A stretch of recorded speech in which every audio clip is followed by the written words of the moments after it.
Hello everyone, welcome to Atomic English, the Hindu daily vocab and editorial analysis class में आपका बहुत बहुत स्वागत है। सभी प्यारे बच्चों को very very good morning. Class की शुरुआत करते हैं और फर्स्ट पोर्शन में हमेशा की तरह हम देखेंगे वोकैब, डेली वोकैब जो कि एडिटोरियल से हम सेलेक्ट करते हैं और ये पूरी की पूरी वोकैब एग्जाम ओरिएंटेड है। एग्जाम में यहाँ से आपको ज़रूर वर्ड्स देखने को मिलेंगे। देन हम करते हैं पार्ट ऑफ स्पीच आइडेंटिफिकेशन कि भाई वर्ड्स हैं क्या, नाउन है, एडजेक्टिव हैं, एडवर्ब हैं या फिर क्या हैं। देन हम आगे बढ़ते हैं और इसके देखते हैं सिनोनिम्स एंड एंटोनिम्स और इसी क्लास में आपको मिल जाएंगे idioms and phrases, phrasal verbs and one word substitution. तो वोकैब के जितने फॉर्मेट्स हो सकते हैं इसे एक सिंगल क्लास में आपको डेली बेसिस पर मिल जाते हैं।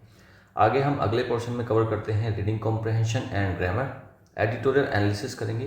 द हिंदू से एक प्यारा सा एडिटोरियल उठाएंगे और उसको हम डिटेल में एनालाइज करेंगे, जिससे आपका रीडिंग कॉम्प्रहेंशन पार्ट स्ट्रॉन्ग होगा और एग्जाम में फिर आपको कभी भी अनसीन पैसेज वाले पोर्शन में दिक्कत नहीं आएगी। उसके बाद हम करते हैं कॉम्प्रहेंशन एंड ग्रामर के एमसीक्यूज, जो कि बिल्कुल एग्जाम वाले पैटर्न पर रहते हैं, तो ये भी एग्जाम पॉइंट ऑफ व्यू से बहुत अच्छी प्रैक्टिस है। थर्ड पोर्शन में कवर करेंगे क्लोज टेस्ट एंड PQRS यानी कि पैरा जंबल। आजकल एग्जाम में बहुत ज़्यादा आते हैं और काफ़ी डिफिकल्ट भी होते हैं, लेकिन जब हम इनकी डेली बेसिस पर प्रैक्टिस करते हैं तो ये चीज़ें आसान बन जाती हैं। तो क्लोज टेस्ट और PQRS भी आपको डेली बेसिस पर यहाँ पर इस क्लास में मिलते हैं। फोर्थ पोर्शन में हम कवर करते हैं सबसे इंपॉर्टेंट चीज़ है ये पूरी वीडियो की, ट्रिकी एमसीक्यूज प्रैक्टिस। जितनी आपने स्टार्टिंग में वोकैब पढ़ी है उसकी हम यहाँ पर ट्रिकी एमसीक्यूज के साथ में प्रैक्टिस करते हैं, जिसके बाद चीज़ें एकदम रट जाती हैं। ऑलराइट, ये सारे बेनिफिशरीज हैं, इन सभी बच्चों के लिए क्लास बनी हुई है, देख लेना। इन सभी के लिए डायरेक्ट बेनिफिट करती है इन सारे बच्चों को। चलिए आगे बढ़ते हैं, क्लास को शुरू करते हैं। चैनल पर नए हैं तो चैनल को सब्सक्राइब कर लेंगे, बेल आइकन को प्रेस कर लेंगे फॉर मोर इंपॉर्टेंट अपडेट्स। पहला वर्ड है हल्ट। वर्ब होता है रोकने को बोलते हैं हल्ट करना, टू स्टॉप और कम टू अ स्टॉप, एक स्टॉप पर रुकना, उसको बोलते हैं हल्ट करना। The protesters managed to halt the traffic for hours. Protesters ने क्या करा है, मैनेज करा है हल्ट करना, रोकना ट्रैफिक को कितने घंटों तक। स्टॉप करना, सीज करना और पॉज करना, ये तीनों हो जाते हैं इसके सिनोनिम्स। मार्क करेंगे सीज को, एक तरफ तो रोका जा रहा है तो दूसरी तरफ इसका उल्टा कंटिन्यू, प्रोसीड और एडवांस, तीनों हो जाते हैं इसके एंटोनिम्स। अगला वर्ड है ट्रूप। नाउन भी है, वर्ब भी है, इसका मतलब होता है सैनिक दल या फिर समूह में जाना। एक ग्रुप ऑफ सोल्जर्स, सोल्जर्स का एक ग्रुप है, उसको बोलते हैं ट्रूप या फिर एक ग्रुप में मूव करना। तो सैनिक क्या कर रहे होते हैं, ग्रुप में मूव भी तो करते हैं वो। The children trooped into the auditorium for assembly. तो अब बच्चों ने क्या करा है, ट्रूप करा है, मतलब एक ग्रुप में गए हैं ऑडिटोरियम की तरफ असेंबली के लिए। स्क्वाड बोल सकते हो आप ग्रुप को, कंटिंजेंट बोल सकते हो और मार्च बोल सकते हो, मतलब चलना। तो तीनों हो जाते हैं इसके सिनोनिम्स। इसमें से आप स्क्वाड को मार्क करेंगे और मार्क करेंगे कंटिंजेंट को। मार्च भी ठीक है यार, इसको भी मार्क करो। मार्च का मतलब होता है चलना। एक तरफ तो ग्रुप में जा रहा है, दूसरी तरफ इसका उल्टा इंडिविजुअल, डिस्पर्स और रिट्रीट। ठीक है, ये तीनों जाते हैं इसके एंटोनिम्स। मार्क करेंगे डिस्पर्स को, मार्क करेंगे रिट्रीट को। डिस्पर्स का मतलब होता है बिखर के चलना, अलग अलग चलना। ठीक है जी, चलिए अगला वर्ड है इंट्रांसिजेंट। इंट्रांसिजेंट होता है एक एडजेक्टिव, इसका मतलब होता है अडिग, जो बिल्कुल अड़ जाएगा, हिलेगा डुलेगा नहीं। Unwilling to change one's views, अपने व्यूज को चेंज करने के लिए अनविलिंग है, जैसा उसने एक बार विचार कर लिया उससे फिर वो अलग नहीं हटेगा, उसी को बोलते हैं intransigent. The manager remained intransigent despite repeated request. Manager कैसा रहा है, इंट्रांसिजेंट मतलब अडिग रहा है, उसके डिस्पाइट मतलब के बावजूद, रिपीटेड रिक्वेस्ट के बावजूद भी मैनेजर कैसा रहा है, इंट्रांसिजेंट यानी कि अडिग रहा है। स्टबोन यानी कि अड़ियल। अनयील्डिंग और अडामेंट, हटी जिद्दी। ठीक है, अडामेंट को और स्टबोन को आप करेंगे मार्क। एक तरफ तो अडिग है, स्टबोन है ना, अड़ गया है, नहीं हट रहा है। दूसरी तरफ इसका उल्टा फ्लेक्सिबल है, एकदम लचीला है, उसको चेंज करा जा सकता है। कॉम्प्लाइंट है और अग्रीएबल है, मार्क करेंगे। फ्लेक्सिबल तो पता है, कॉम्प्लाइंट को मार्क करेंगे। अगला वर्ड है शील्ड। वर्ब भी है, नाउन भी है। सुरक्षा देना या फिर ढाल को बोलते हैं शील्ड। एक तो होती है तलवार, एक होती है ढाल। तो जो तलवार से तो वार कर रहे होते हैं और ढाल से वार, जो सामने से वार आएगा उसको रोक रहे होते हैं। तो शील्ड क्या काम करती है, बचाव का काम करती है, सुरक्षा देती है। टू प्रोटेक्ट और डिफेंड, प्रोटेक्ट करना या फिर डिफेंड करना, वही होता है shield. The mask acts as a shield against harmful pollutants. Mask ने कैसे काम किया है, कैसे काम करता है मास्क, एक शील्ड की तरीके से, कवच की तरीके से काम करता है मास्क अगेंस्ट हार्मफुल पोल्यूटेंट्स, जो हार्मफुल, जो नुकसानदायक, पोल्यूटेंट्स यानी कि प्रदूषण में जो तत्व होते हैं उसके, तो उसके खिलाफ कैसा काम करता है, ये शील्ड की तरीके से, ढाल की तरीके से काम करता है। प्रोटेक्ट, गार्ड और डिफेंड तीनों जाते हैं इसके सिनोनिम्स। अच्छा, एक तरफ तो प्रोटेक्ट कर रहा है, बचा रहा है, सुरक्षा दे रहा है, दूसरी तरफ एक्सपोज कर दे रहा है, हार्म कर रहा है और एंडेंजर कर रहा है मतलब खतरे में डाल रहा है। तीनों हो जाते हैं इसके एंटोनिम्स। इसमें से आप मार्क करेंगे एंडेंजर को। अगला वर्ड है जेओपार्डाइज। वर्ब होता है, इसका मतलब होता है खतरे में डालना, टू पुट इन डेंजर, खतरे में डालना। Reckless driving can jeopardise your life and others. Reckless driving कैसी होती है? लापरवाह तरीके से, तेजी से, बिना ध्यान दिए अगर ड्राइविंग कर रहे हो, that can jeopardise your life and others, आपकी और दूसरों की लाइफ को जेओपार्डाइज कर सकती है, खतरे में डाल सकती है। एंड जेओपार्डाइज का सिनोनिम हो जाएगा एंडेंजर करना, रिस्क और कंप्रोमाइज, तीनों हो जाते हैं इसके सिनोनिम्स। अच्छा, एक तरफ तो खतरे में डाल रहा है तो इसका उल्टा प्रोटेक्ट करना, सिक्योर करना और सेफगार्ड करना। ठीक है, इससे ऊपर वाला जो वर्ड था शील्ड, वो भी फिर इसका एंटोनियम बन जाएगा। अगला वर्ड है स्क्रूटनी। नाउन होता है गहन जांच को बोलते हैं स्क्रूटनी। क्रिटिकल ऑब्जर्वेशन और एग्जामिनेशन, काफ़ी गहन जांच है, ऑब्जर्वेशन है, एग्जामिनेशन है, उसी को बोलते हैं scrutiny. The documents are under strict scrutiny. Documents कैसे हैं? अंडर स्ट्रिक्ट, एकदम सख्त स्क्रूटनी यानी कि गहन जांच के दायरे में है। इंस्पेक्शन, एग्जामिनेशन और रिव्यू तीनों जाते हैं इसके सिनोनिम्स। अब एक तरफ गहन जांच हो रही है, दूसरी तरफ इसका उल्टा एंटोनियम नेग्लिजेंस है, ग्लांस है और ओवरलुक मतलब नज़रअंदाज करा जा रहा है। ग्लांस को मार्क कर सकते हो। अगला वर्ड है इंपीरियल। एडजेक्टिव होता है सम्राट से संबंधित, related to empire. Imperial empire, ठीक है, तो एम्पायर से संबंधित है कोई चीज़ या फिर एम्परर, राजा महाराजा से संबंधित है, सम्राट से संबंधित है, उसी को बोलते हैं imperial. The museum had artifacts from the imperial era. तो म्यूजियम में कैसे आर्टिकल्स रखे हुए हैं? इंपीरियल एरा मतलब राजा महाराजा के समय के जो आर्टिकल्स हैं वो रखे हुए हैं म्यूजियम के अंदर। तो इंपीरियल मतलब क्या? रॉयल, राजा से संबंधित। मैजेस्टिक हो सकता है और रीगल, तो रीगल को मार्क करेंगे और मैजेस्टिक को भी मार्क करेंगे। रॉयल का तो पता होगा आपको, नहीं पता है तो इसको भी मार्क करिएगा। अच्छा, एक तरफ तो राजा से संबंधित है, दूसरी तरफ डेमोक्रेटिक यानी कि डेमोक्रेसी से संबंधित है। कॉमन है बिल्कुल भाई, राजा कोई भी सामान यूज़ करेगा तो कॉमन थोड़ी ना होगा, वो तो बहुत स्पेशल आर्टिकल्स को यूज़ करता होगा। तो कॉमन है इसका उल्टा और सबॉर्डिनेट है नीचे का। ठीक है, तो अगला वर्ड है एंडेवर। नाउन भी है, वर्ब भी है। प्रयास या फिर प्रयास करने को बोलते हैं एंडेवर। अटेम्प्ट और try hard to achieve something, किसी चीज़ को अचीव करने के लिए बहुत सख्त, काफ़ी ज़्यादा हार्ड ट्राई करना, एफर्ट्स करना, उसी को बोलते हैं endeavour. She is endeavouring to complete the project ahead of time. वह क्या कर रही है? एंडेवर कर रही है यानी कि एफर्ट्स कर रही है, किस चीज़ के लिए? कंप्लीट करने के लिए, प्रोजेक्ट को अहेड ऑफ टाइम, टाइम से पहले, समय से पहले। अटेम्प्ट, स्ट्राइव और एफर्ट तीनों जाते हैं इसके सिनोनिम्स। मार्क करेंगे स्ट्राइव को। एक तरफ तो प्रयास करा जा रहा है, एफर्ट्स करे जा रहे हैं, मेहनत करी जा रही है, दूसरी तरफ इग्नोर कर रहे हैं, नेग्लेक्ट कर रहे हैं और क्विट कर दिया, छोड़ ही दिया है, तीनों जाते हैं इसके एंटोनिम्स। अगला वर्ड है एनोमली। नाउन है ये। असमानता या फिर विचलन को बोलते हैं anomaly. Something that deviates from the norm, normal से हटकर कोई चीज़ हो रही है, उसी को बोलते हैं anomaly. A temperature rise in winter is an anomaly. एक टेम्परेचर राइज हो रहा है विंटर के अंदर। भाई विंटर में क्या होता है? टेम्परेचर डाउन होता है, लेकिन अगर विंटर में टेम्परेचर राइज हो रहा है तो वो क्या है? एक एनोमली है, सामान्य से हटके बात है, नॉर्मल से हटके बात है वो। इरेगुलरिटी, अबेरेशन और डेविएशन तीनों जाते हैं इसके सिनोनिम्स। इसमें से आप इरेगुलरिटी आपको पता है, अबेरेशन और डेविएशन को मार्क करेंगे। नॉर्मल से हटकर चीज़ें होती हैं उन्हीं को बोलते हैं। एक तरफ तो इरेगुलरिटी है, दूसरी तरफ इसका उल्टा रेगुलरिटी। नॉर्मल सी है और स्टैंडर्ड जो मानक है उन्हीं पर चीज़ें हो रही हैं, तो तीनों जाते हैं इसके एंटोनिम्स। अगला वर्ड है कोहोर्ट। नाउन होता है ये, साथियों का समूह होता है, उसको बोलते हैं cohort. A group of people with a common feature. एक ग्रुप ऑफ पीपल है और उनके बीच में क्या है? कुछ चीज़ें समान है, बिल्कुल कॉमन है। He and his cohort were responsible for the presentation. He and his cohort, वह और उसके जो साथी थे, उसका जो ग्रुप था पूरा, वर रिस्पॉन्सिबल फॉर द प्रेजेंटेशन, वो प्रेजेंटेशन के लिए रिस्पॉन्सिबल थे, जिम्मेदार थे। कोहोर्ट मतलब ग्रुप, कंपेनियन और कॉमरेड, मार्क करेंगे कॉमरेड को। एक तरफ तो साथियों का समूह है, ग्रुप भी किन का है? साथियों का। दूसरी तरफ इसका उल्टा एनिमी, दुश्मन, राइवल और अपोनेंट, तीनों जाते हैं इसके एंटोनिम्स, जिसमें से आप राइवल को मार्क कर लेंगे। अगला वर्ड है डिसेमिनेट। वर्ब होता है फैलाने को बोलते हैं डिसेमिनेट करना, टू स्प्रेड इन्फॉर्मेशन और आइडियाज। इन्फॉर्मेशन फैलाना, आइडिया फैलाना, उसी को बोलते हैं disseminate. The media helps disseminate awareness about health. Media किस चीज़ में मदद करती है? डिसेमिनेट करने में, स्प्रेड करने में, किस चीज़ को? अवेयरनेस को फैलाने में, अबाउट हेल्थ, हेल्थ के बारे में। डिस्ट्रीब्यूट, स्प्रेड और सर्कुलेट। सर्कुलेट मतलब पूरे सर्कल में फैला देना उसको, ठीक है, तो सर्कुलेट को मार्क कर सकते हो। स्प्रेड और डिस्ट्रीब्यूट का तो पता है आपको। एक तरफ तो फैलाया जा रहा है सब में, तो मतलब कहीं ना कहीं सारी जगह पर बताई जा रही है, चीज़ें एक्सपोज करी जा रही हैं। दूसरी तरफ इसका उल्टा कंसील यानी कि छिपाना, सप्रेस दमन करना और विदहोल्ड रोक कर रखना। कंसील को भी मार्क करो, सप्रेस को भी मार्क करो, विदहोल्ड को भी मार्क करो, तीनों अच्छे वर्ड्स हैं, एग्जाम में आ जाते हैं कई बार। चलिए भाई आगे बढ़ते हैं, इडियम्स करते हैं। एट वंस फिंगर्स एंड्स, पूरी जानकारी होना।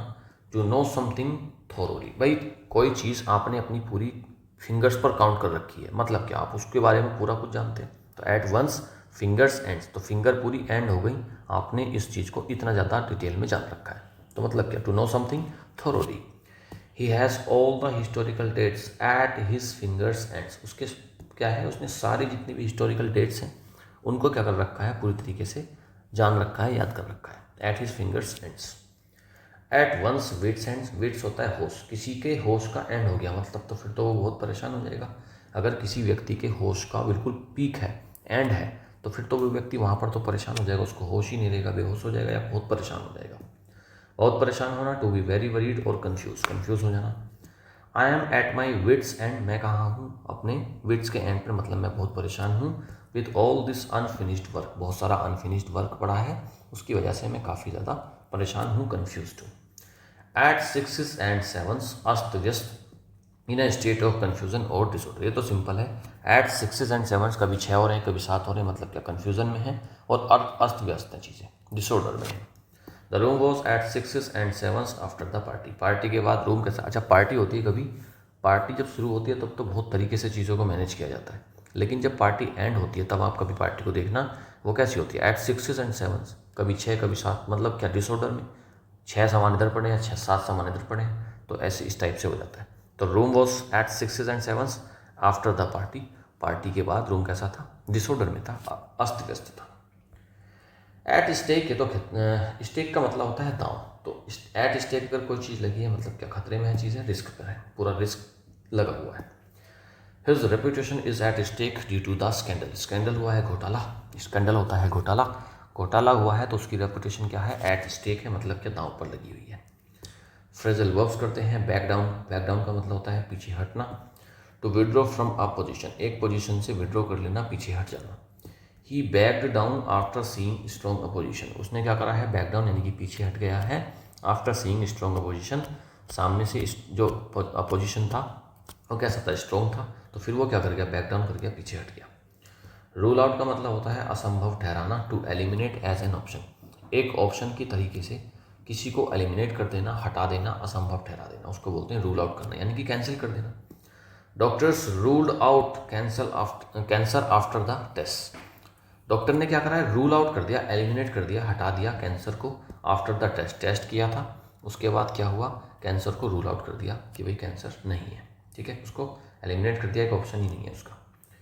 डबल डाउन का मतलब होता है दुगनी कोशिश करना, डबल डाउन मतलब दुगनी कोशिश करना। तो रीइंफोर्स वंस एफर्ट्स और स्टांस, जो भी आप एफर्ट्स या स्टांस रख रहे थे उसको डबल कर देना, दोबारा से रीइंफोर्स कर देना, दोगुनी कोशिश करना, डबल एफर्ट्स डालना, double down. They double down on security after the threat, एक खतरा आया और खतरे के बाद क्या हुआ, उन्होंने क्या करा है, डबल डाउन करा है, मतलब क्या, डबल कर दिया है अपनी सिक्योरिटी को।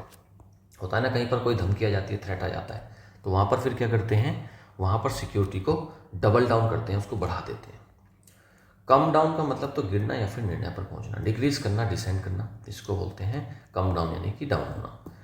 Prices have come down recently, prices क्या हुआ है, रिसेंटली मतलब हाल ही में क्या हुआ है, कम डाउन हुए हैं, मतलब कम हुए हैं, गिरे हैं। वन वर्ड सब्सटीट्यूशंस, पहला है एग्जाम्पलरी, आदर्श को बोलते हैं exemplary. Serving as a desirable model, his behaviour is exemplary for all students, उसका बिहेवियर कैसा है, एग्जाम्पलरी, और ये होता क्या है, एक एडजेक्टिव होता है, तो उसका बिहेवियर कैसा है, एग्जाम्पलरी है फॉर ऑल स्टूडेंट्स, सारे स्टूडेंट्स के लिए उसका बिहेवियर आदर्श है, सारे लोग उसको उसके जैसा बनना चाहते हैं, आइडल है वो, आइडल है वो। एम्बेलिश, एम्बेलिश सजाना होता है, टू डेकोरेट और मेक मोर अट्रैक्टिव, किसी चीज़ को और अट्रैक्टिव बना देना, उसी को बोलते हैं एम्बेलिश करना, ये होती है एक verb. She embellished her story to make it more interesting, उसने क्या करा है, अपनी स्टोरी को और सजा दिया है और अट्रैक्टिव बना दिया है, to make it more interesting, जिससे कि और ज़्यादा इंटरेस्टिंग और ज़्यादा रोमांचक बन जाए। एम्बेलिश मतलब डेकोरेट करना, अट्रैक्टिव बनाना। एम्ब्लेजन भी वैसा ही वर्ड है, सजाने या अंकित करने को बोलते हैं emblazon. To decorate with a symbol और डिज़ाइन, किसी एक सिंबल से, डिज़ाइन से किसी चीज़ को डेकोरेट कर देना, वही होता है emblazon. The trophy was emblazoned with the winner's name, तो ट्रॉफी किस चीज़ से सजी हुई है या फिर क्या चीज़ उस पर एम्बेडेड है, क्या चीज़ उस पर छपी हुई है, with the winner's name, winner का उस पर नाम छपा हुआ है। तो मतलब क्या उसको सजाया गया है या फिर उस पर एम्बेडेड कर दिया गया है, उसको अंकित कर दिया गया है, छाप दिया गया है नाम। ठीक है, एम्ब्लेजन का मतलब समझ में आ गया। अगला वर्ड है एम्ब्रॉयल, उलझने को या फिर उलझाने को बोलते हैं एम्ब्रॉयल करना। To involve in a conflict, कोई एक कन्फ्लिक्ट है, कोई एक झगड़ा चल रहा है, कुछ है, उसमें आप इन्वॉल्व हो गए, फंस गए, ठीक है, उसी को बोलते हैं embroil. He got embroiled in the office politics, वो क्या हो गया, ऑफिस पॉलिटिक्स में एम्ब्रॉयल हो गया, मतलब क्या, फंस गया, उलझ गया। काफ़ी अच्छे वर्ड्स और काफ़ी अच्छे इडियम्स एंड फ्रेजेस और सारे कुछ आर्टिकल्स जितने भी थे आज वो कैप के सारे बढ़िया थे। आगे बढ़ते हैं, एडिटोरियल एनालिसिस को करते हैं, डिटेल में पढ़ेंगे। Middle ground on Donald Trump and the Ukraine war, Donald Trump और यूक्रेन वॉर के, जो यूक्रेन वॉर चल रहा है रशिया और यूक्रेन के बीच में, और डोनाल्ड ट्रंप की क्या उसमें पोजीशन है, क्या उन्होंने नया रिसेंट डेवलपमेंट आया है वहाँ पर, उसके बारे में आज का एडिटोरियल बताएगा। मिडिल ग्राउंड इसका टाइटल है। US President Donald Trump must ask Russia to back down from its maximalist position.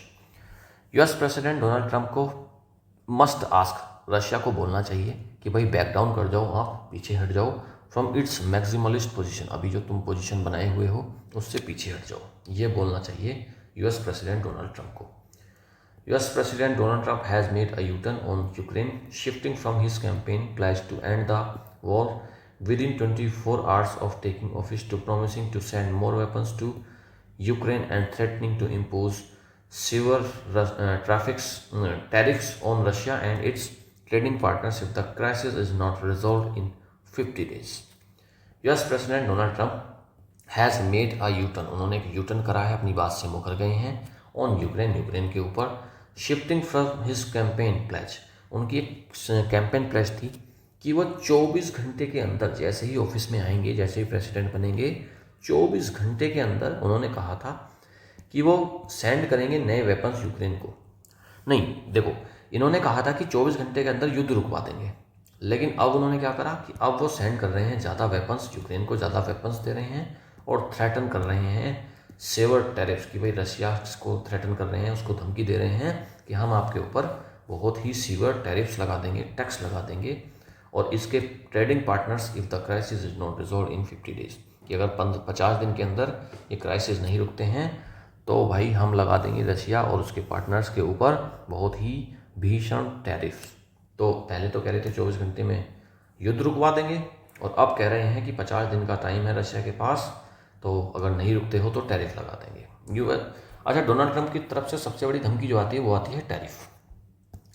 The shift reflects the complex realities on the ground. अब ये जो शिफ्ट आई, ये जो डोनाल्ड ट्रंप की शिफ्ट आई कि भाई वो एक तरफ तो 24 घंटे में कर रहे थे, अब वो पहले शांत करने के लिए बात कर रहे थे, अब यूक्रेन को वो वेपन भी सप्लाई कर रहे हैं, रशिया पर टैरिफ्स लगाने की बात कर रहे हैं, तो एक शिफ्ट आया, एक चेंज आया। Reflects the complex realities on the ground, ये जो ग्राउंड में जो कॉम्प्लेक्स बहुत ही जटिल रियलिटीज़ है ना, उसको दर्शाता है।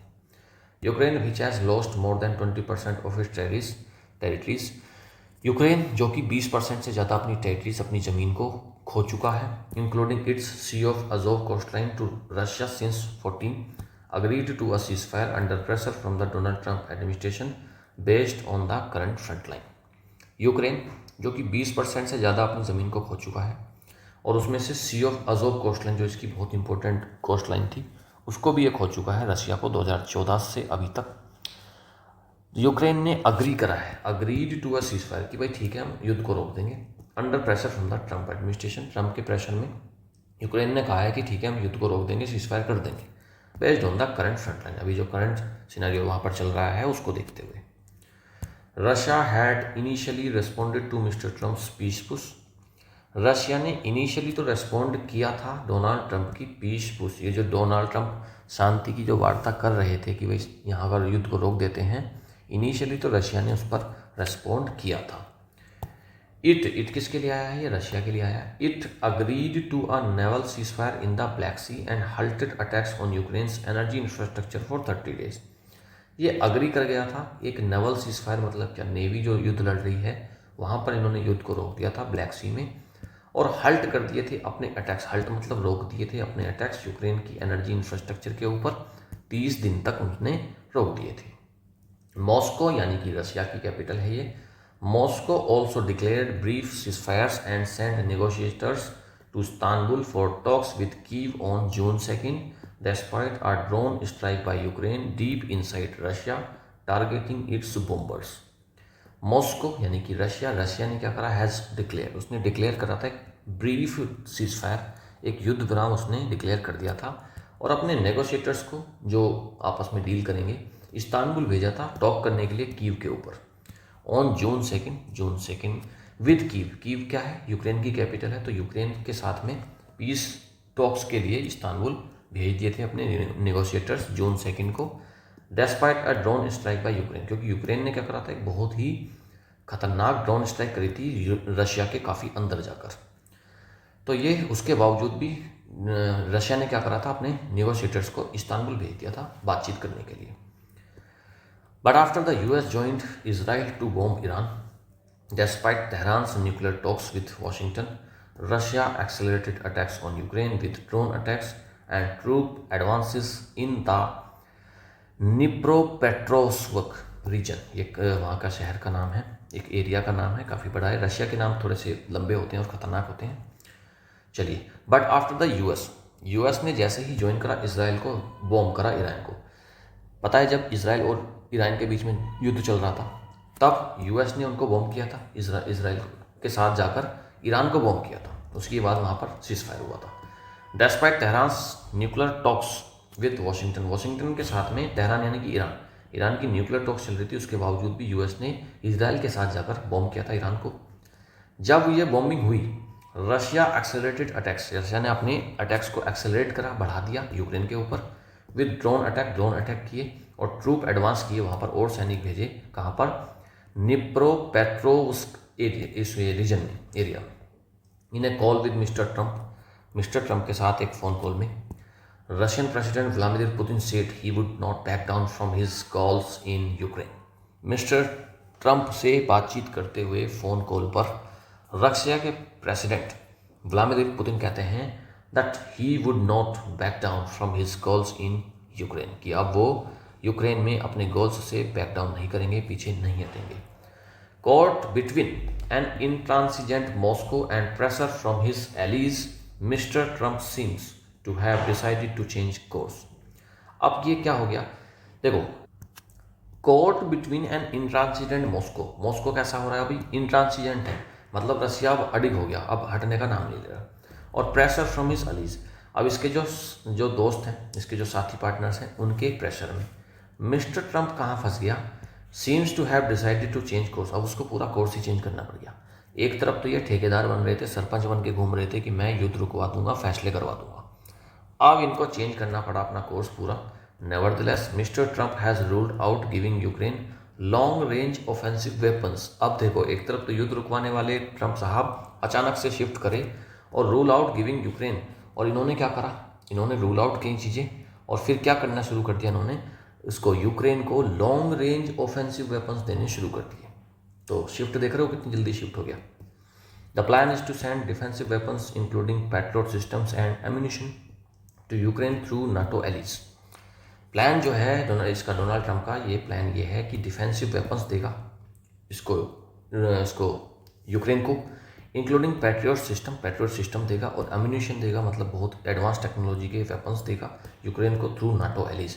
नाटो एक ग्रुप है, तो नॉर्थ अटलांटिक ट्रीटी ऑर्गेनाइजेशन इसका फुल फॉर्म होता है, तो अपने इन साथियों के थ्रू यूक्रेन को पहुंचाएगा ये weapon.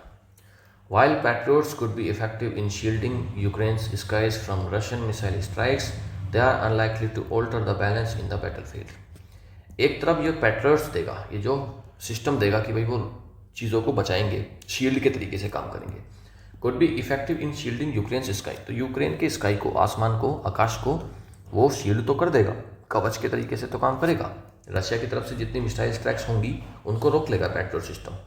They are unlikely to alter the balance in the battlefield, लेकिन जो बैटलफील्ड है ना, लेकिन जो युद्ध भूमि है वहाँ पर कोई बैलेंस नहीं होगा, वहाँ पर कोई चीज़ें बदलाव नहीं होगी, वहाँ पर तो रशिया की बढ़त ऑलरेडी है ही।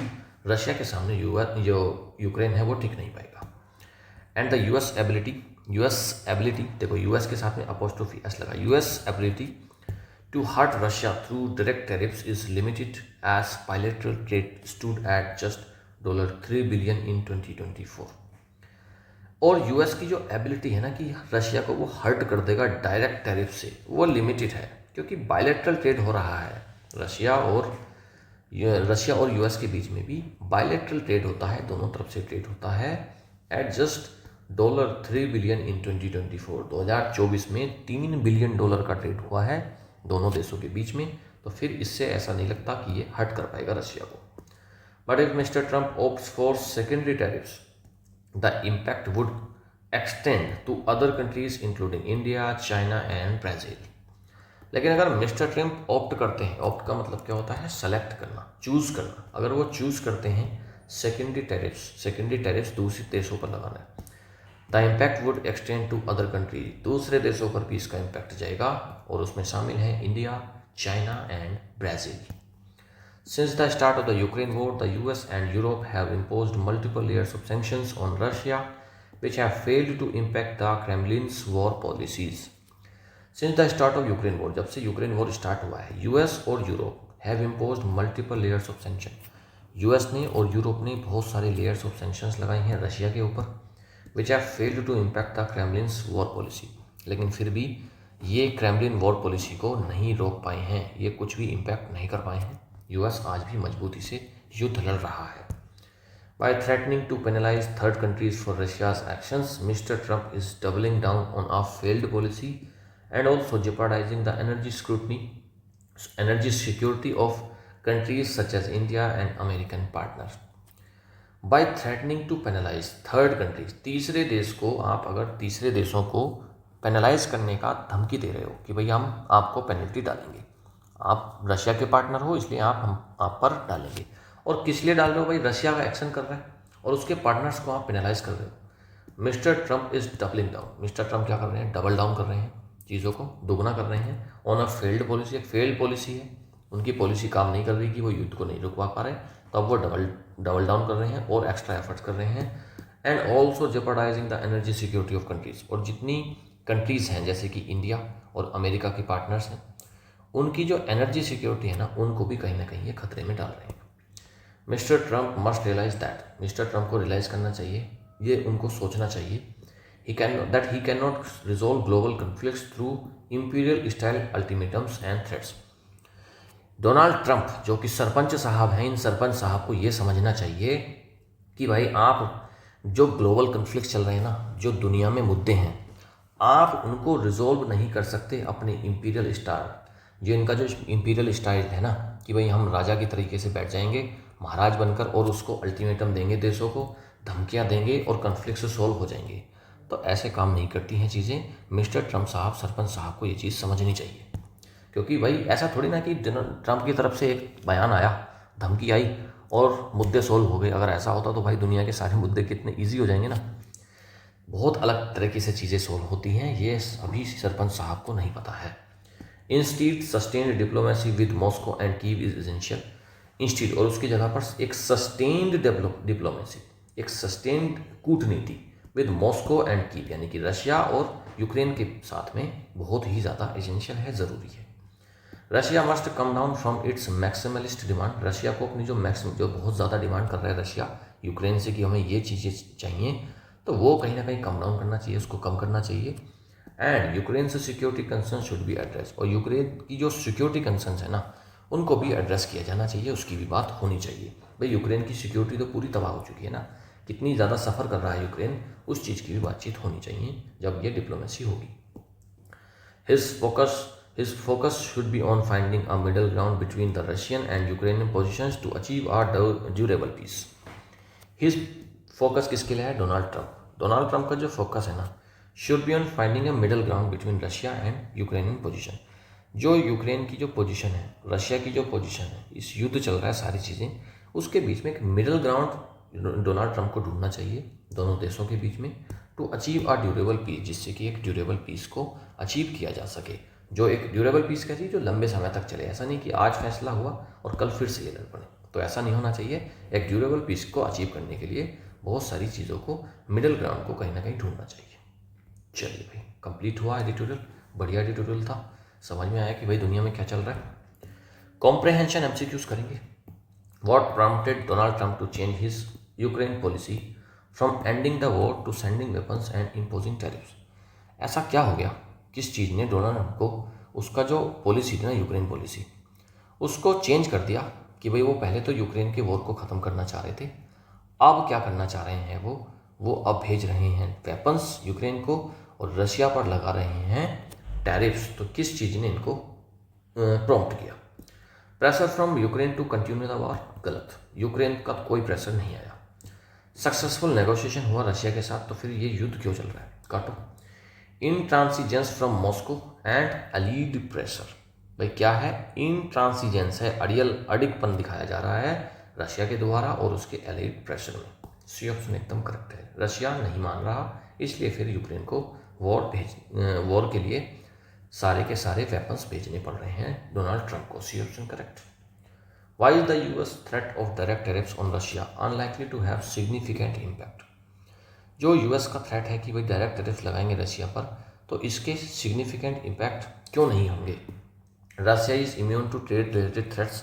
इम्यून है ऐसा कुछ नहीं है। Russia has strong trade relations with India, ये भी नहीं है। बायलैटरल ट्रेड होता है यूएस और रशिया के बीच में, तो बहुत कम होता है। भाई $4 बिलियन का ही तो हुआ था, तो उस $4 बिलियन को नहीं करेगा रशिया, क्या फ़र्क पड़ जाएगा? लगा दो टैरिफ, तो वो नहीं डरने वाला रशिया। सी ऑप्शन एकदम करेक्ट है। ठीक है जी, चलिए आगे बढ़ते हैं। What is the editorial suggested way forward for resolving the conflict? Editorial में क्या सजेशन दी गई है कि भाई इस कन्फ्लिक्ट को कैसे सोल्व किया जाए? Supplying more long range weapons to Ukraine, ये अमेरिका कर ही रहा है, इससे थोड़ी ना एडिटर क्या बता रहा है। फोर्स करना चाहिए यूक्रेन को कि भाई सरेंडर कर दो अपनी और ज़्यादा टेरिटरीज, इससे कन्फ्लिक्ट सोल्व हो जाएगा? नहीं। नेगोशिएट करेंगे ईरान के साथ और प्रेशर करेंगे रशिया को? नहीं।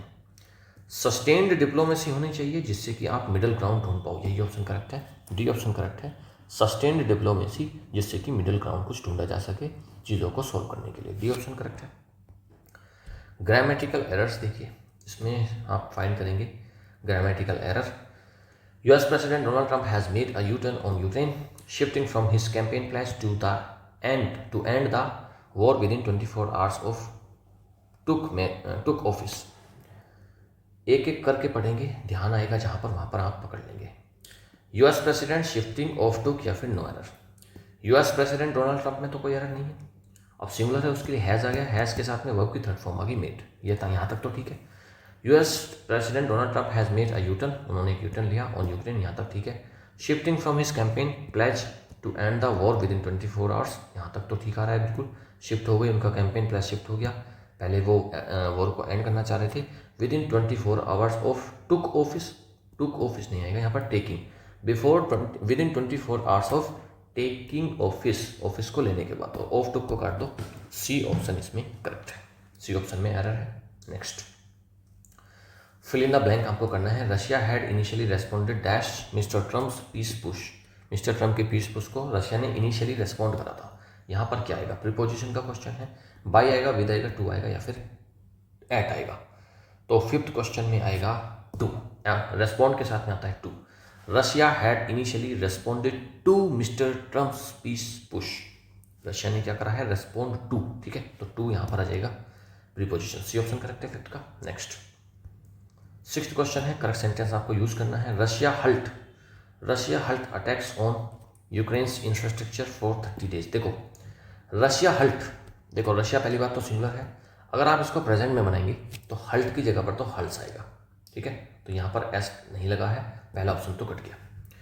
दूसरा बात हो रही है यहाँ पर 430 days टाइम दे रखा है, और जहाँ पर टाइम दिया होगा फॉर और सिंस जहाँ पर दिया होता है वहाँ पर सेंटेंस फिर परफेक्ट में बनता है। सेंटेंस कहाँ बनता है? परफेक्ट में या फिर परफेक्ट कंटिन्यूस में। दो सेंटेंस में फॉर और सिंस आता है, इतना तो आपको पता होगा। तो यहाँ पर हल्टेड कर दिया, मतलब क्या? सिंपल पास्ट बनाया, तो फिर ये तो कट जाएगा, क्योंकि फॉर और सिंस कहाँ आता है? परफेक्ट में आता है, तो ये कट गया। दो ऑप्शन बचते हैं, हैड हल्टेड या फिर हैड हल्टिंग। ठीक है, पास्ट में बना रखा है और परफेक्ट बनाने के लिए या तो वर्ब की थर्ड फॉर्म चाहिए, अगर आप सिंपल उसको बना रहे हैं परफेक्ट, पास्ट परफेक्ट के लिए चाहिए हैड और वर्ब की थर्ड फॉर्म। परफेक्ट कंटिन्यूस बनाने के लिए यहाँ पर बीन चाहिए था और यहाँ पर फिर वर्ब की आईएनजी फॉर्म तो ये है, लेकिन यहाँ पर बीन की मिसिंग है, तो डी ऑप्शन वैसे कट जाएगा। C option is the correct answer. Russia had halted attacks on Ukraine's infrastructure for 30 days. C option एकदम करेक्ट है। नेक्स्ट, ध्यान से पढ़ोगे ना बेटा, फिर एरर आपसे बच ही नहीं सकता, कितना भी छुपा हुआ एरर हो आपको मिल ही जाएगा। ठीक है जी, चलिए आगे बढ़िए। कॉन्सेप्ट क्लियर रहें और आपका फोकस एकदम कंसंट्रेशन के साथ आप क्वेश्चन को पढ़ें, देखें कैसे भाई बच जाएगा, फिर एरर तो बच ही नहीं सकता ना। चलिए क्रॉस टेस्ट करते हैं, पढ़िएगा इसको। Donald Trump initially promised to end the Ukraine war quickly but later changed course.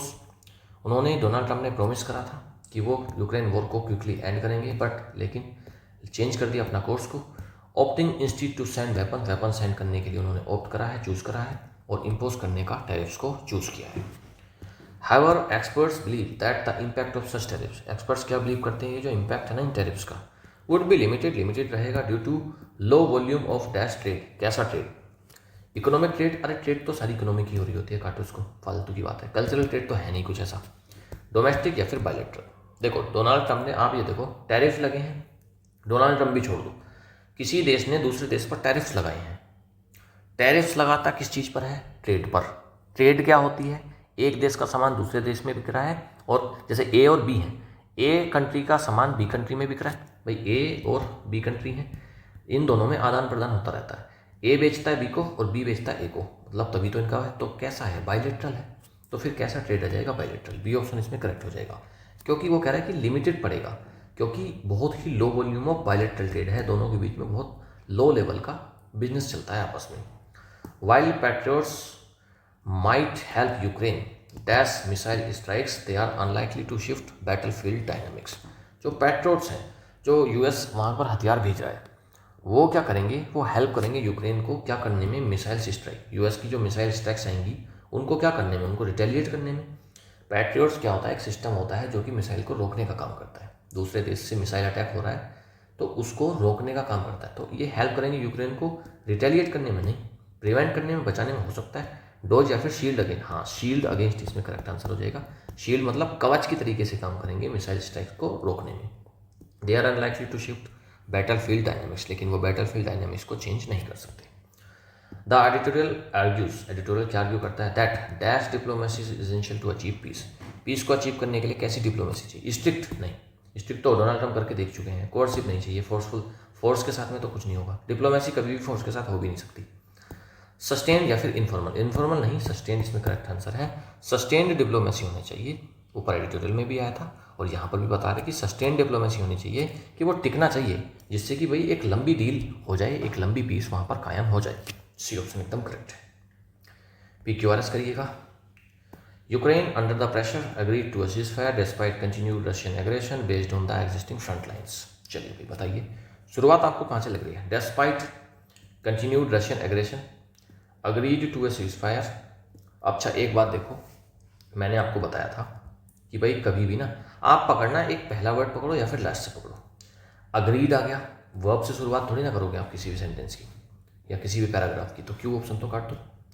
अब बचते हैं, अच्छा एस और आर, ये तो दिए ही नहीं, तो इनमें दिमाग क्यों लगाना। पी पी पी, इतना समझ में आ गया, शुरुआत हो रही है पी से। यूक्रेन, यूक्रेन की बात हो रही है, यूक्रेन इसमें सब्जेक्ट है। Under the US pressure, US pressure के अंडर। अब उसने यूएस प्रेशर के अंडर क्या करा होगा? अब यहाँ पर सब्जेक्ट हो गया, बता दी बात कि भाई किसके प्रेशर में? यूएस के। तो अब तो सब्जेक्ट के बाद क्या आएगा? वर्ब आएगा, और वर्ब इसमें कौन सा है? Agreed. Agreed to a ceasefire, तो यूक्रेन ने क्या करा है? यूएस प्रेशर में अग्रीड टू अ सीज़फायर। तो पी के बाद क्यू आ गया, पी के बाद क्यू आ गया, सी ऑप्शन भी कट गया क्योंकि पी के बाद आर है। PQRS होगा। अब इसको करते चले जाओ। Ukraine under US pressure agreed to a ceasefire despite continued Russian aggression based on existing front line. अरे नहीं, डिस्पाइट वाले बात को बाद में रखते हैं, पहले रखते हैं बेस्ड वाले को। पढ़ो, Ukraine under US pressure agree कर गया सीज़फायर के लिए, based on existing front line, अभी जो चल रही हैं, जो भी वहाँ पर स्थिति बनी हुई है उसके आधार पर यूक्रेन कर गया यूएस के प्रेशर में सीज फायर के लिए अग्री। 3 बातें समझ में आई। लेकिन उसके बाद डेस्पाइट कंटिन्यूड रशियन अग्रेशन, ये उल्टी बात समझ में आई। भाई पहले यूक्रेन ने अंडर यूएस प्रेशर अग्री कर लिया सीज फायर के लिए, और किस चीज़ पर बेस था ये चीज़ें, इसका जो अग्रीमेंट था किस चीज़ पर बेस था कि एग्जिस्टिंग फ्रंट लाइन्स को देख रहा था, इसलिए वो अग्री कर गया।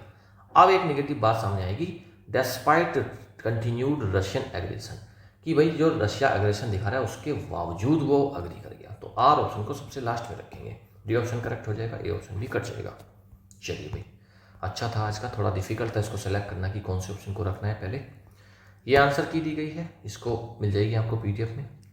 आगे बढ़ते हैं और अब हम करते हैं vocab practice with tricky MCQs. Video का सबसे इंपॉर्टेंट पार्ट, जितना आपने स्टार्टिंग वोकैब पढ़ी है उसको यहाँ पर कर ले हैं। ये प्रैक्टिस के साथ में हम इसको प्रैक्टिस करेंगे विद ट्रिकी एमसीक्यूज के साथ में, जिसके बाद चीज़ें रट जाएंगी सारी की सारी। थोड़ा सा इसको जूम कर लेते हैं, ठीक है। चलिए भाई, हल्ट मोस्ट नियरली मीन्स, हल्ट का मतलब पूछ रहा है। हल्ट का मतलब होता है रुकना, रस का मतलब तो बढ़ना जाना, प्रोसीड और कंपेल नहीं। सी ऑप्शन करेक्ट रहेगा इसका, सी ऑप्शन करेक्ट रहेगा। हल्ट का मतलब क्या होता है, रुकना, और सीज का मतलब भी वही होता है, रुकना या रोकना। C option correct. A troop is best describe, troop किसको बोलते हैं, एक सिंगल सोल्जर को नहीं, ग्रुप ऑफ डांसर को नहीं बोलते, डांसर थोड़ी ना होता है ट्रूप, ग्रुप ऑफ सोल्जर्स होता है। सेकंड का सी ऑप्शन करेक्ट है। Which word is closest, closest का मतलब होता है सिनोनिम। इंट्रांसिजेंट, इंट्रांसिजेंट का मतलब क्या होता है भाई, इंट्रांसिजेंट होता है अड़ियल, एकदम अडिग, जो अड़ गया बस, फ्लेक्सिबल नहीं है, डिप्लोमेटिक नहीं है, इंडिसाइसिव नहीं है, स्टेबोन है, जिद्दी है। ये ऑप्शन एकदम करेक्ट रहेगा। जब तक फॉलोइंग बेस्ट डिफाइंस, मतलब क्या, बेस्ट डिफाइन का मतलब क्या होता है, सिनोनिम। शील्ड का मीनिंग पूछ रहा है एक फिगरेटिव कंटेक्स्ट में। शील्ड क्या है, लॉन्च करना एक अटैक को शील्ड होता है, नहीं, रोकने को बोलते हैं। ऑफर प्रोटेक्शन, हाँ यही हो जाएगा, फोर्थ का भी ऑप्शन करेक्ट हो जाएगा। आप प्रोटेक्शन दे रहे हो किसी को, उसी का मतलब होता है शील्ड करना, साइलेंट थोड़ी ना रह रहे, मोमेंटम गेन नहीं करना। शील्ड का मतलब है प्रोटेक्शन। तो जोपार्डाइज ए मिशन, एक मिशन को जोपार्डाइज करने का मतलब क्या होता है, जोपार्डाइज का मतलब होता है खतरे में डालना। एंश्योर इट्स सक्सेस, मिशन की सक्सेस को एंश्योर कर रहे हो तो वो खतरे में थोड़ी डल गया। कंप्रोमाइज़ कर रहे हो उसकी सेफ्टी, हाँ ये ऑप्शन करेक्ट होगा इसमें, बी ऑप्शन करेक्ट है कि आप इसकी सेफ्टी को कंप्रोमाइज़ कर रहे हो, मतलब जेपार्डाइज यानी कि खतरे में डाल रहे हो। बी ऑप्शन एकदम करेक्ट है। डिले नहीं कर रहे हैं आप, इसको इग्नोर नहीं कर रहे, बी ऑप्शन एकदम करेक्ट है। इसकी सेफ्टी को आप कंप्रोमाइज़ कर रहे हो, इसको मिशन को क्या डाल रहे हो, जेपार्डाइज कर रहे हो, खतरे में डाल रहे हो। एंटोनियम पूछा सिक्योर, स्क्रूटनी का, स्क्रूटनी होती है जाँच, तो जाँच का एंटोनियम। एनालिसिस तो हो गया क्या इसका, सिनोनिम हो गया। एनालिसिस भाई जाँच कर रहे हो, वही तो होता है।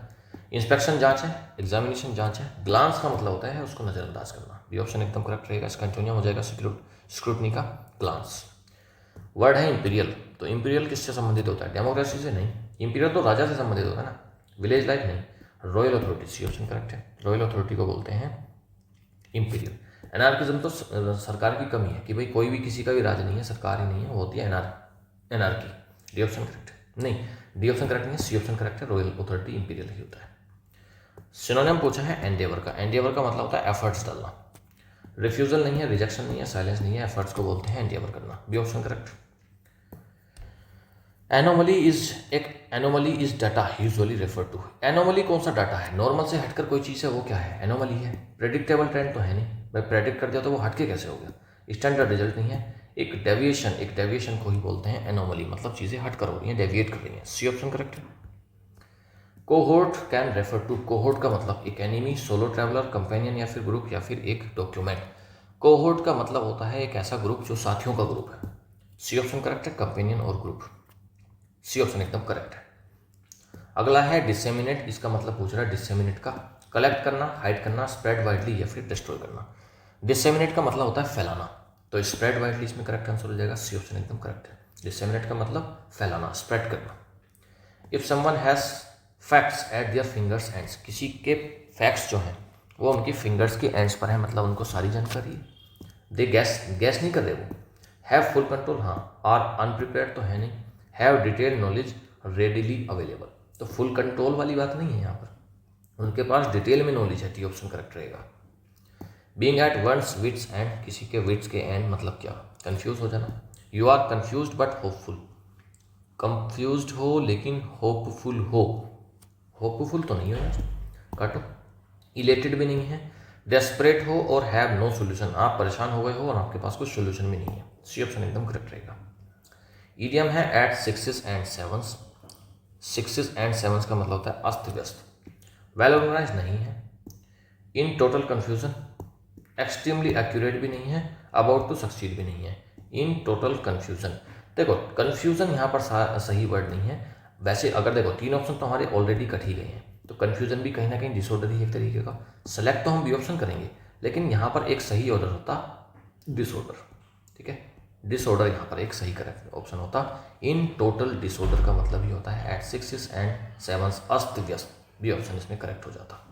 Next, if something is at stake, कोई चीज़ अगर स्टेक पर है मतलब दांव पर लगी है, तो वो कहाँ है, रिस्क में है। सी ऑप्शन एकदम करेक्ट रहेगा। बैक डाउन का मतलब पूछ रहे हैं आर्ग्यूमेंट में कि भी बैक डाउन का मतलब क्या होता है। बैक डाउन का मतलब होता है कम कर देना, हार जाना, चीज़ों को छोड़ देना। रिफ्यूज़ करना, अपने ओपिनियन को चेंज करना नहीं। विड्रॉ योर पोजीशन हो सकता है चैलेंज नहीं कर रहे, दोबारा से समराइज नहीं कर रहे। बी ऑप्शन ही करेक्ट है। अपनी पोजीशन को आपने विड्रॉ कर लिया, मतलब आपने क्या कर लिया, आपने कर लिया है बैक डाउन। इसका बी ऑप्शन करेक्ट हो जाएगा। बैक डाउन का मतलब ये होता है विड्रॉ कर लेना अपनी पोजीशन से। बी ऑप्शन एकदम करेक्ट है, पीछे हट जाना। करेक्ट मीनिंग पूछ रहा है रूल आउट का। रूल आउट का मतलब क्या होता है भाई, कंफर्म करना, कंसिडर करना, एलिमिनेट कर देना एज ए पॉसिबिलिटी, या फिर फाइनलाइज करना। रूल आउट का मतलब होता है किसी चीज़ को हटा देना। सी ऑप्शन एकदम करेक्ट है। एलिमिनेट कर देना as a possibility, C option correct. Double down का मतलब होता है चीज़ों को दोहराना और ज़्यादा मजबूत कर देना। इन ए पॉलिटिकल कैंपेन, किसका मतलब क्या है, आप एफर्ट्स को हटा रहे हो, नहीं गिव अप नहीं कर दिया आपने, हार थोड़ी ना गई, न्यूट्रल थोड़ी ना बने, आपने एफर्ट्स को इंटेंसिफाई कर दिया, बढ़ा दिया, वही होता है डबल डाउन करना। सी ऑप्शन एकदम करेक्ट है। व्हेन समथिंग कम्स डाउन, जब कोई चीज़ कम डाउन होती है मतलब क्या, वो कोलैप्स करती है, डिसेंड करती है, हाँ ये हो जाएगा। फ्लोट नहीं होगा, बिकम मोर वैल्यूएबल नहीं होगा, पोस्टपोन नहीं होगा। 19 का ए ऑप्शन करेक्ट हो जाएगा। कम डाउन का मतलब होता है कोलैप्स करना या फिर नीचे गिरना, A option correct. Which word means worthy of imitation. Imitation, exemplary, errors, erroneous, elementary या फिर एक्सेसिव। इमिटेशन का क्या मतलब होता है, इमिटेशन का मतलब होता है किसी चीज़ की नकल, हूबहू वैसा, उसी का मॉडल, तो मतलब उसी के जैसा, तो आदर्श, तो मतलब क्या, एग्जाम्पलरी, ए ऑप्शन करेक्ट हो जाएगा। The word embellish a story means, एक स्टोरी को एम्बेलिश कर देना, उसका मतलब क्या होता है, एक स्टोरी को मतलब और ज़्यादा अट्रैक्टिव बना देना, और ज़्यादा उसको सजा कर बढ़ा चढ़ा कर बता देना। टू टेल इट प्लेनली नहीं बता रहे, डेकोरेट करोगे विद एग्जाजरेशन, चीज़ों को बढ़ा चढ़ा कर बताओगे, तो 21 का बी ऑप्शन करेक्ट हो जाएगा। A headline emblazoned across a page, एक हेडलाइन है, एम्ब्लेजन करा गया उसको पेज में, तो मतलब क्या, उसको क्या करा गया, हिडन, सब्टली, उसको बहुत हिडन करके रखा गया है, नहीं हिडन तो नहीं रखा गया। विस्पर्ड सॉफ्टली, सॉफ्टली उसको विस्पर नहीं। डिस्प्लेड प्रोमिनेंटली, एक हेडलाइन है उसको बिल्कुल सजा धजा कर एम्ब्लेजेंड करा गया है। एम्ब्लेजेंड का मतलब क्या हो जाएगा, डिस्प्ले कर रहे हो आप उसको प्रोमिनेंटली, सी ऑप्शन एकदम करेक्ट हो जाएगा। आप उसको बहुत तरीके से दिखाना चाह रहे हो सजा धजा कर, तो एम्ब्लेजन का मतलब क्या होता है, सजाना, उसको हाईलाइट करने के लिए, सी ऑप्शन एकदम करेक्ट है। 23rd ऑप्शन, एक डिप्लोमेट है, गेटिंग एम्ब्रॉइल्ड इन अ स्कैंडल इम्प्लाइज, एक डिप्लोमेट है वो एम्ब्रॉइल हो गया है, तो उसको बताओ क्या बोलेंगे, एम्ब्रॉइल का क्या मीनिंग आएगा, उसने सोल्व कर दिया है एक स्कैंडल। स्कैंडल क्या होता है, घोटाला, एक घोटाले में एक डिप्लोमेट गेटिंग एम्ब्रॉइल्ड, तो एम्ब्रॉइल्ड का मीनिंग पूछ रहा है कि क्या करे, उसने सोल्व कर दी चीज़ें, एस्केप कर गया, he got deeply involve in it, या फिर ही रिपोर्टेड इट। बताओ इसका आंसर, आप खुद से बताएंगे, नीचे आंसर की दी गई है, पीडीएफ से आपको आंसर की मिल जाएगी। 23rd का ऑप्शन का क्वेश्चन 23 का आप आंसर खुद से देंगे। 10 में से आज अगर किसी के 7+ मार्क्स आ रहे हैं तो उसका अच्छा स्कोर है, और 23 में से अच्छे वर्ड्स थे आज, 23 में से अगर आपके मार्क्स आ रहे हैं 18+, तो ये एक अच्छा स्कोर है। 7+ और 18+, कमेंट में आप मुझे अपना स्कोर बताएंगे कि आपके कितने मार्क्स हैं। एक नोटबुक ले लिया करो, उसमें नंबरिंग कर लिया करो सारा, 1 से लेकर 10 तक और 1 से लेकर 23 तक, 2 पार्ट में बांटा करो, एक में 1 से लेकर 10 तक जो कि स्टार्टिंग वाले क्वेश्चंस, और 1 से लेकर 23 तक साथ के साथ आप लगाते हुए चला करो। यहाँ नहीं लगा रहे हो तो पीडीएफ से लगा लिया करो, प्रैक्टिस जरूर किया करो इसकी, और अपने मार्क्स मुझे कमेंट में बताया करो कि भाई आपके कितने मार्क्स बन रहे हैं।